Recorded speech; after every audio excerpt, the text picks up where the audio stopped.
Oiga, esto que acaba de darse el día de ayer, hubo una reunión en Cancún, aquí en México, ¿eh? Donde vino esta funcionaria, se llama Katia Stana, directora de la Oficina de Asuntos Internacionales para Estupefacientes y Aplicación de la Ley contra el tema de lavado. Ella trabaja en el Departamento de Estado. Dice que los grupos delincuenciales en México blanquearon o hicieron negocio por 44,000,000,000 de dólares. Eso dice que en tan solo un año los grupos de delincuencia mexicana, 44,000,000,000 de dólares fue lo que movieron entre los grupos mexicanos. Y es por eso que pues, decidieron poner en observación a Citibanco, también, ya está usted a Vector Casa de Bolsa y al otro banco Vectores Casa de Bolsa y al banco, no recuerdo el otro nombre, ahorita me acordaré. Y entonces, ¿qué dice la propia autoridad? Que sí, banco fue muy permisivo y pertinente a blanquear lana a los Beltrán, al cartel Jalisco Nueva Generación y al cartel del Golfo. Vector Casa de Cambio, donde el dueño es Poncho Romo, quien fuera jefe de la oficina de Andrés Manuel, dice que 2012 a 2021 funcionaba como una mula financiera de los grupos de delincuencia para comprar el fentanilo. Era la mula financiera. ¿Quién transportaba el dinero? Era Vector Casa de Cambio, donde el dueño es Poncho Romo. Por cierto, Poncho Romo desaparecido. Miguel, duras declaraciones. Oye, no las dijo en Nueva York, no las dijo en Washington. Lo vino a decir aquí en Cancún esta funcionaria Katia Stana. Bueno, sí, Mario, la realidad es que yo creo que se quedaron cortos en la presunción de la cantidad de miles de millones de dólares que están lavando en México. Y digo, porque es la declaración acerca de México, lo demás pues no sabemos a nivel mundial. Sí, como tú bien dices, ya ahorita todo el mundo llegó a la normalidad, ya se olvidaron de Romo, como se están olvidando de el jefe de la barredora, y me refiero a Dan Augusto, me refiero también al exsecretario. Y hemos visto, mira, realmente lo que ha favorecido este rollo de la impunidad criminal es que al gobierno, al Estado como gobierno le conviene que el crimen organizado, sea cual sea, lave mucho sus activos en México. ¿Por qué? Porque contrario a la recesión que estamos viendo desde el punto de vista económico para México, pues esta economía falsa, que es el lavado de dinero, pues se está salvando de refilón a las malas acciones, a las malas decisiones de un gobierno que obviamente está coaligado, que es cómplice, ya sea por omisión o por comisión, como le quieran ellos defenderse o como quieran llamar. Esto es lo que mantiene más o menos al flote y lo hemos estado viendo en todos los estados. Quintana Roo, en Chiapas, Veracruz en algunas partes, no tanto, digo tú que tienes gente en Veracruz, habrá gente que se queje en algunos municipios, en algunas regiones, en Tabasco igual, Campeche, pero Guerrero, Morelos, Querétaro, algunas partes de Michoacán y las zonas del Bajío, pues realmente el lavado de dinero sostiene las economías estatales y las economías municipales. ¿Y a qué voy? Porque, bueno, contratan mano de obra legal, entre comillas, para obras, negocios de todo tipo. Hemos visto el crecimiento de farmacias, crecimiento de restaurantes, la cantidad de departamentos de todo tipo que se hacen de la noche a la mañana. Pues obviamente, mucho de ese dinero que inclusive pagan en efectivo, aunque facturen y paguen impuestos, pues una manera de limpiar el dinero. ¿Qué es lo que está pasando?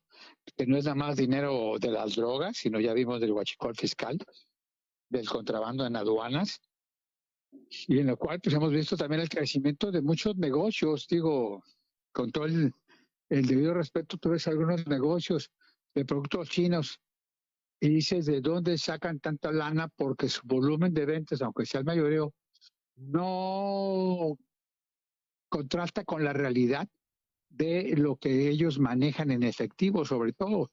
En el caso de algunos negocios de restaurantes, lo hemos visto en Acapulco, lo hemos visto en Guerrero, lo hemos visto, y es negocio, son negocios que están lavando el dinero producto de la corrupción oficial de algunos funcionarios públicos y producto también del dinero sucio del crimen organizado, ya se había huachicol, ya se había narco, lo que quieran decir, pero eso ayuda desgraciadamente a las economías municipales y estatales ya del país, porque la recesión es real.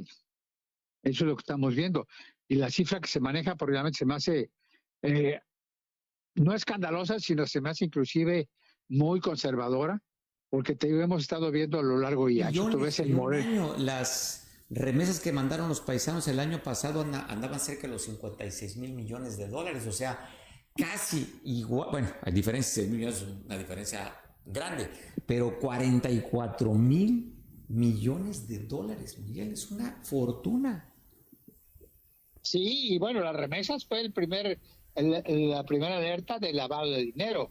Ya lo habíamos platicado y está documentado que hay municipios en Michoacán, en Guerrero, en Guanajuato, que el número de habitantes realmente rebota con las remesas y la cantidad de dinero que llega a ese tipo de municipios. Por ahí recuerdo una nota en que hablaban de un pueblito de Michoacán, en que llegaban inclusive en camionetas de ese transporte público con personas de un pueblito cercano y de varios pueblitos cercanos que los llevaban a que cobraran sus remesas, y obviamente salían, les quitaban el dinero y les daban la parte que se habían comprometido por ir a cambiar. O sea, estos cuates lo único que hacían era rentar o alquilar sus direcciones y sus INES para recibir, y en el volumen pues obviamente se lava mucha lana, y eso está comprobado y está visto en muchos estudios, en muchas investigaciones. Pero aquí te digo, aquí lo importante es lo que vemos.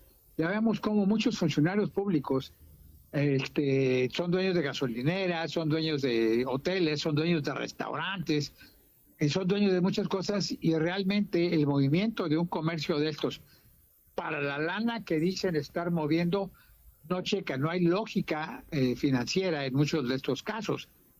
¿Y qué quiere decir? Que pues que bueno, que ya sea dinero de la corrupción oficial por parte de algunos funcionarios públicos, pues ya hay dinero ya por parte de la sociedad con crimen organizado, como sería el huachicol fiscal, ¿no? Ya ves que se dice que el Tren Maya compraba X cantidad mensual o semanal de huachicol fiscal. Me llama la atención, ya que hablamos de huachicol fiscal, fíjate que ayer la Embajada de los Estados Unidos y el gobierno de los Estados Unidos estuvo en redes sociales, ha estado replicando un videíto en lo que te explica qué es el huachicol fiscal. Me llama la atención porque no es el gobierno de México para decir, pues estamos combatiéndolo, y no es el gobierno de Estados Unidos para decirte cómo está, como una manera de prevención para que no caigas tú en las redes y seas parte, mínima si tú quieres, parte de esa complicidad en cuanto al huachicol fiscal. Oye, aquí, o está sociabilizando el tema porque va a haber consecuencias con los que han estado haciendo eso. Para que veamos el tamaño, lo conozcamos y veamos pues que al rato va a haber consecuencias por eso.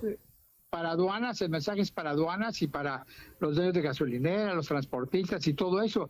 Igual me llamó la atención, ya que estamos en eso, qué bueno que lo mencionas. Ayer también declararon que tarde que temprano se prevé y mencionan un cártel que ha estado utilizando esa tecnología, que el uso de drones para atacar a algunas gentes en la frontera del lado americano. Ya se habla de que han capturado drones con droga, que bajan que vuelan muy bajito, que prácticamente cruzan casi al ras la frontera del río Bravo, de aquellas zonas donde están enmayados, o levantan y bajan del otro lado y como diciendo, yo ya te entregué, ya es tu bronca, ¿cómo lo mueves? Eso también podría ser que obviamente entonces ya veremos de manera más frecuente circulando no nada más en las zonas fronterizas, sino en varias partes de los litorales del Pacífico y del Atlántico. Estaríamos viendo, o del Golfo de México, perdón, o de la parte que nos corresponde ya del Golfo de México, estaremos viendo los drones norteamericanos ya con mayor frecuencia en los vuelos y a más baja altitud. Esos mensajes no son mensajes encriptados, son mensajes directos al gobierno mexicano Parece ser que no, porque seguimos engañados diciendo que nos hacen los mandados los gringos y ese tipo de situaciones, pero los mensajes están dados. Aquí lo grave es que ya México no nada más es un narcoestado, sino simple y sencillamente es un estado criminal y podría ser en algunas partes, en algunos partidos políticos, como el caso de Morena, podría ser determinado narcopartido terrorista, como hay algunas filiaciones políticas a nivel internacional que han sido denominadas así, algunas facciones políticas que hay sobre todo en el Oriente Medio.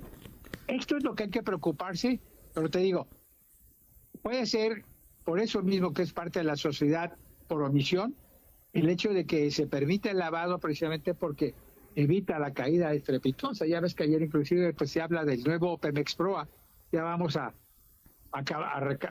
volver a inyectar lana a Pemex en lugar de que reconocer su quiebra, y vamos a seguir inyectando porque estamos hablando de la autonomía energética y obviamente este tipo de nacionalismo barato que les sigue dando resultados entre comillas, y normalizan y esperan que en esta semana se termine la cuestión de la barredora.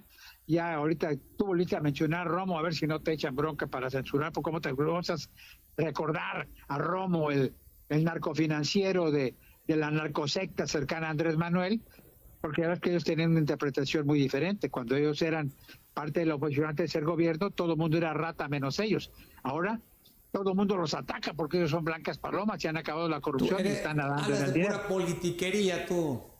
Exactamente, sí, Mario. Politiquería, Miguel, tú ya no te... Por eso se llaman las cosas de la política, que voy a tener que cambiar las cosas de la politiquería. Ponle politiquería, si tú estás siempre contra el sistema, eres un antisistema.